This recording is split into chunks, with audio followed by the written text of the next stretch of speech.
Raj. Hi, Alvin. This is built from a kit from Falcon Models in UK. Took about 6 years to build, on and off. And the paint scheme is of a model or a real full-scale aircraft which is currently hangared in Santa Paula in US. N675LF is the registration number, and bears pseudo registration scheme of GADNV.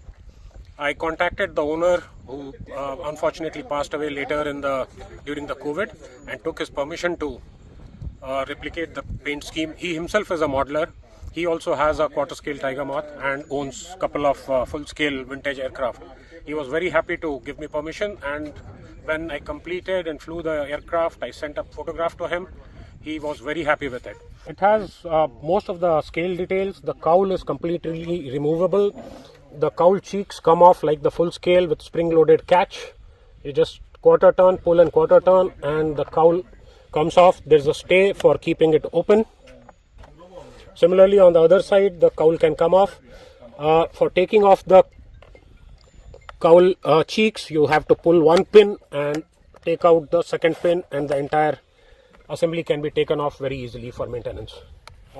The flying wires and the landing wires are scale and functional and aerofoiled, and they actually work to keep the wings together with the fuselage. In case of any of these wires failing, the wings will come off. The struts are again scale. Pitot and static tubes do not work. They are just for show purpose. Similarly, there's a other side. There's an airspeed indicator which works. I hope that while flying it moves with the spring and comes back. This is exactly like the full scale where spring-loaded airspeed indicator was mounted on the left front strut. The doors work. They have working catches where they can be locked in position,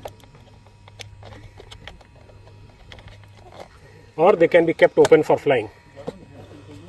So all the doors work. The ignition mag switches are dummy. The front cockpit hand grip are formed metal, both of them. The crash pad is rubber filled and covered with real sheepskin leather. The instruments are all dummy. The joystick actually moves but is not functional, so it can be moved in any axis. The seat belt attachment is like the real one on a cable and is adjustable. Can be moved left or right according to the pilot's shoulder width. And they have a single pin, master pin, to keep it all together. Like the real one, it can be taken off or locked while flying.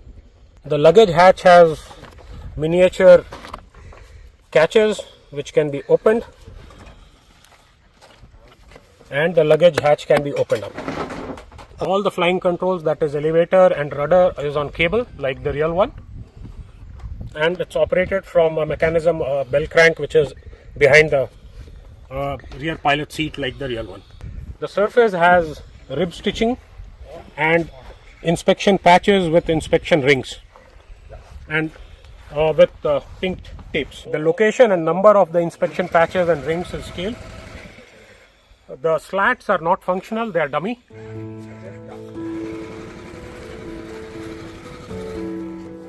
The tank corrugation is scale, the number of corrugation is scale, and the fuel gauge is dummy, made out of aluminium tube and glass tube.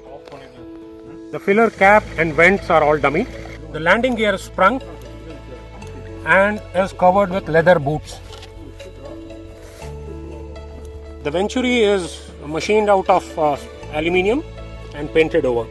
The model is painted in normal enamel paint, red, black and silver.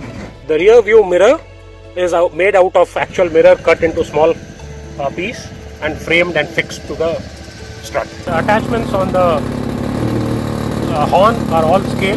Similarly on the rudder.